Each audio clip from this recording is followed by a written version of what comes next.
Bonjour à toutes, bonjour à tous. Une petite vidéo sur le business model. Le business model, on l'appelle également le modèle économique. C'est un outil fondamental en création d'entreprise. C'est en effet l'outil qui va permettre de mettre à plat la stratégie de l'entreprise lors de sa création, lors de l'imagination de ce que sera cette entreprise. Il a pour but de permettre de répondre très simplement, en quelques dizaines de secondes, à deux des grandes questions fondamentales que l'on va se poser. La première question, c'est quel est le besoin auquel le produit répond? La deuxième question, c'est à quel problème le produit apporte une solution.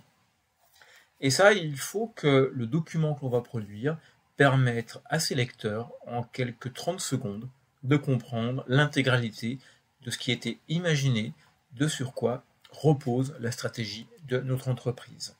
N'oubliez jamais que ce que vous êtes en train de poser comme question va être à l'interface entre d'un côté le produit, le marché, les compétences que vous portez et les ressources que vous serez capable de mobiliser.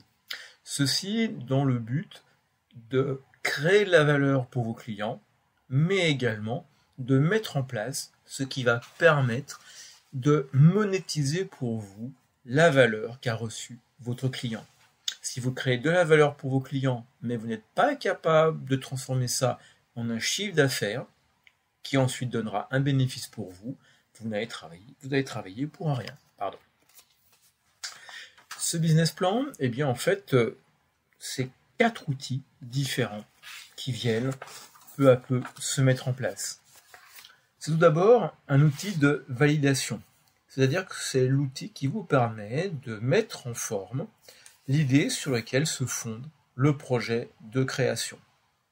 C'est aussi un outil d'expérimentation et d'itération, parce qu'il va permettre de décliner de manière opérationnelle l'idée qui est menée en multipliant les hypothèses de développement qu'il va falloir sans doute tester. C'est aussi un outil qui est un outil de formalisation, parce qu'il va s'articuler autour de 4 questions. Une question, par exemple, qui sera « Qui sont nos clients potentiels ?» Comment vais-je toucher ces clients? Quel processus de création de valeur va devoir être mis en place? Et enfin, la 4e question, quels moyens vais-je devoir engager pour dégager un résultat, un bénéfice pour cette nouvelle entreprise? Et puis enfin, dernière dimension, c'est aussi un outil de communication, parce que ce business plan, vous allez pouvoir ensuite le montrer à de multiples partenaires.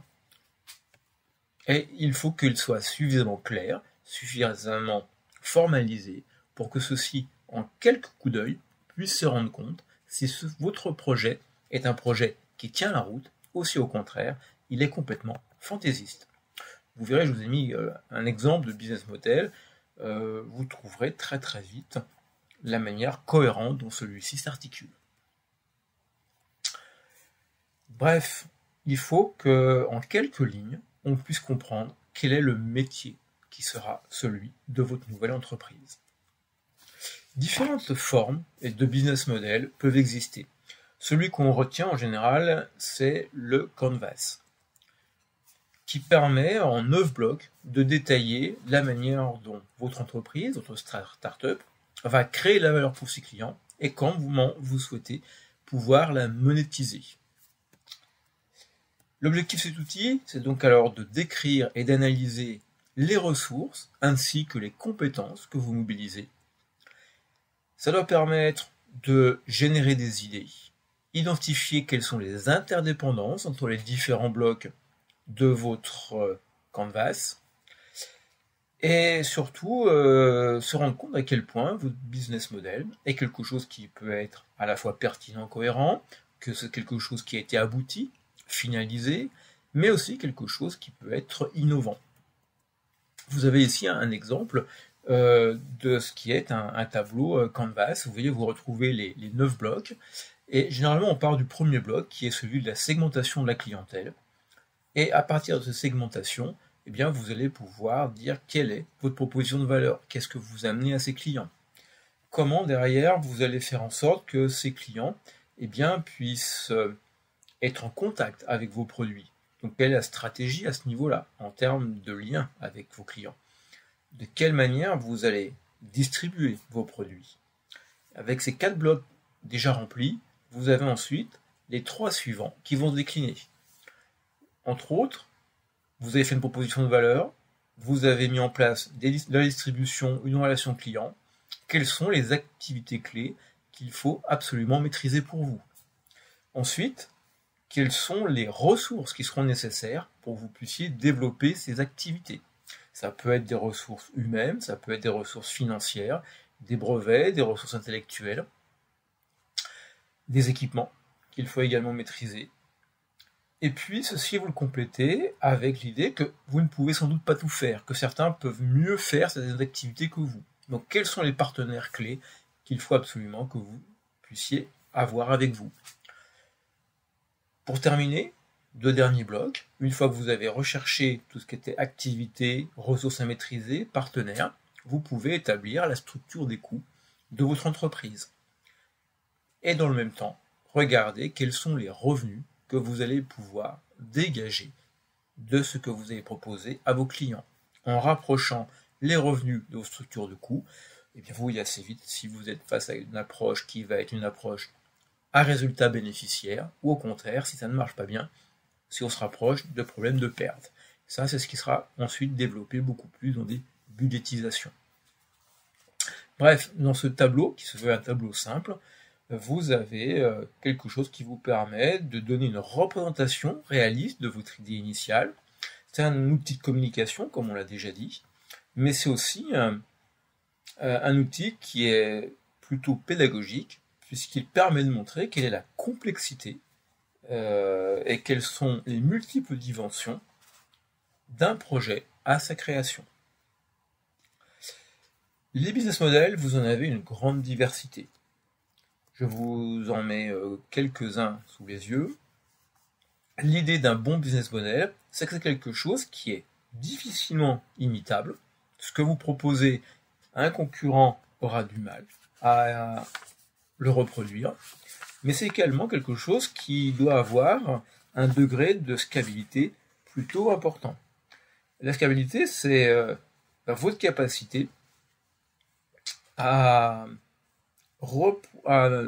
pouvoir ensuite reproduire votre modèle sans que celui-ci engendre des coûts supplémentaires. Alors, plusieurs types de modèles peuvent être rencontrés. Aujourd'hui, on a 4 modèles qui connaissent un grand succès. Le modèle low cost, le modèle que l'on appelle de l'imprimante, le modèle fondé sur les revenus publicitaires, et enfin, les modèles qu'on appelle les modèles freemium. Commençons par les modèles low cost. L'idée du modèle low cost, c'est que vous contrôlez les coûts à tous les niveaux afin d'être capable de proposer des prix inférieurs à ceux de la concurrence. Alors, quelques enseignes en guise d'exemple, par exemple Ikea, qui, en comptant les coûts de fabrication de ces meubles, eh bien, et sa qualité, permet de proposer ceci à bas prix. Ça peut être aussi des compagnies aériennes comme EasyJet ou Ryanair, qui maîtrisent au millimètre près ses coûts, est capable de facturer des prestations connexes, et ainsi proposer des prix extrêmement attractifs comparés aux compagnies aériennes traditionnelles. Mais ça peut être aussi des sociétés qui commercialisent des smartphones, proposés à prix plutôt faible par rapport aux grands concurrents, et qui impliquent des fonctionnalités d'application de base, mais qui permettent néanmoins de faire de belles économies du côté du client. Deuxième modèle de business model, le modèle dit de l'imprimante. L'idée de celui-ci, c'est que vous avez en fait un produit qui va être proposé attractif, voire très attractif, mais qui, lors de sa durée de vie, va demander des achats récurrents d'accessoires. Et votre entreprise ne vise pas à faire des marges sur le premier produit, mais au contraire à faire de belles marges sur les accessoires.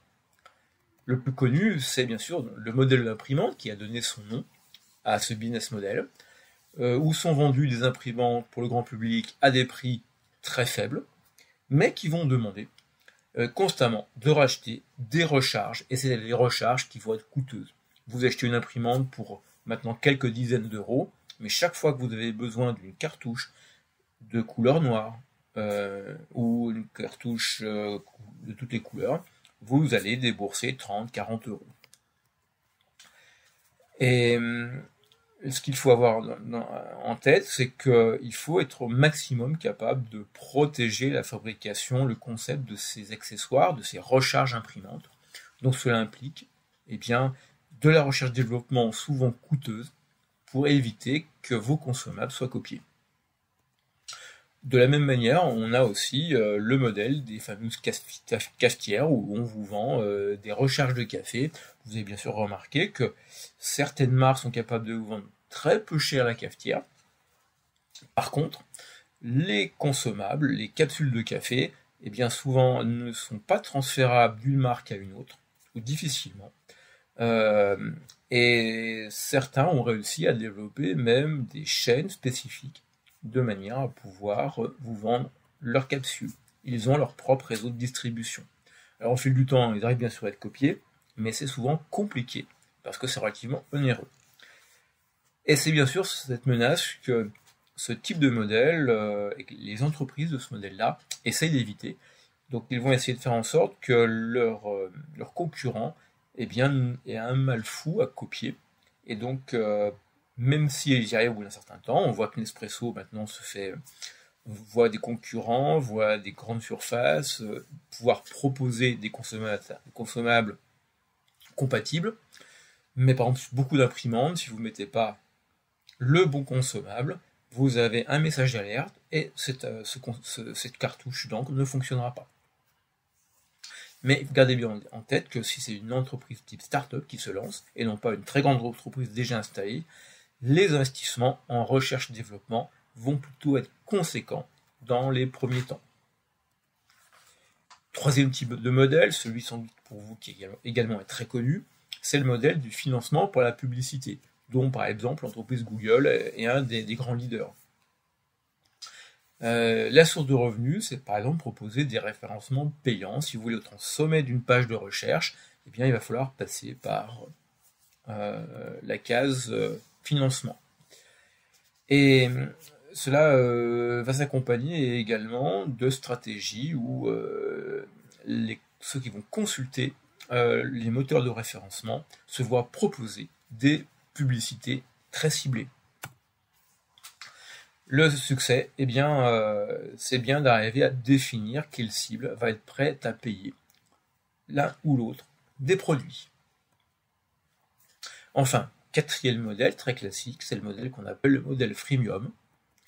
C'est les nouvelles générations de business models que l'on voit arriver, qui sont dits modèles aussi de la gratuité. L'idée, c'est de proposer un service gratuit aux particuliers. Mais ce service gratuit, relativement limité dans son usage, va très vite donner l'envie d'aller plus loin. C'est à ce moment-là que vous avez accès à un service dit premium, où un ou plusieurs services complémentaires vous sont proposés, ils sont payants, ils sont de plus haute gamme, et l'ensemble va constituer le freemium. Vous le connaissez tous, vous avez tous eu accès, par exemple, ne serait-ce qu'à des jeux en ligne, où vous avez la possibilité de jouer gratuitement, mais très très vite. C'est assez limité. Vous avez un mal fou à obtenir des équipements, à être performant, vous vous faites battre par d'autres, etc. Et on vous propose régulièrement de pouvoir acheter telle ou telle fonctionnalité, tel ou tel type d'accessoire, qui fait que ça pourra sans doute beaucoup mieux marcher pour vous, et beaucoup plus rapidement, par exemple. Dans un monde plus professionnel, vous trouvez des outils comme Skype, comme LinkedIn ou autres, où vous avez la version simple, mais forcément limité. Vous le trouvez dans tout ce qui est aujourd'hui matériel de vidéoconférence, de cours en ligne, etc. Vous avez un modèle qui est limité en nombre d'utilisateurs, éventuellement en nombre de données partageables, ou même en nombre de fonctionnalités. Ce modèle freemium, vous l'avez bien compris, il est particulièrement adapté aux entreprises du net. Là où un marché important en termes de volume peut être rencontré. Attention, par contre, la conversion au premium est souvent avec des taux très faibles. On considère en général que ce taux est inférieur à 5%. C'est pour ça que vous avez besoin d'un très gros volume, en fait, d'utilisateurs. Il faut vraiment que les services que vous proposez payants amènent une plus-value bien ressentie par le consommateur. Si le consommateur vous fait payer quelque chose que finalement il pouvait obtenir différemment ou qui a très peu d'intérêt pour lui, ça ne marchera pas. Il faut également que le fonctionnement du service gratuit pour vous ne soit pas onéreux. C'est pour ça qu'il doit être à la fois fonctionnel, mais bridé pour l'utilisateur. Et Poulard, ça sera optimiser le passage du gratuit au payant. Et donc, il faut avoir à la fois une vitrine très attractive, mais où on ressent très vite qu'on est coincé. Typiquement, vous voyez, là j'utilise un logiciel pour pouvoir capturer ma voix, mon image, utiliser mes PowerPoint pour faire des vidéos pédagogiques. J'ai dû passer par un service premium, parce que la version de base faisait que j'avais directement sur mon écran un petit texte me disant que grâce à ce logiciel, je pouvais monter ma vidéo, etc. Donc ça me prenait quelques lignes sur toute l'intégralité de la vidéo, ça faisait pas très professionnel. Donc j'ai dû passer à la version payante pour arriver à faire quelque chose qui tient un peu la route.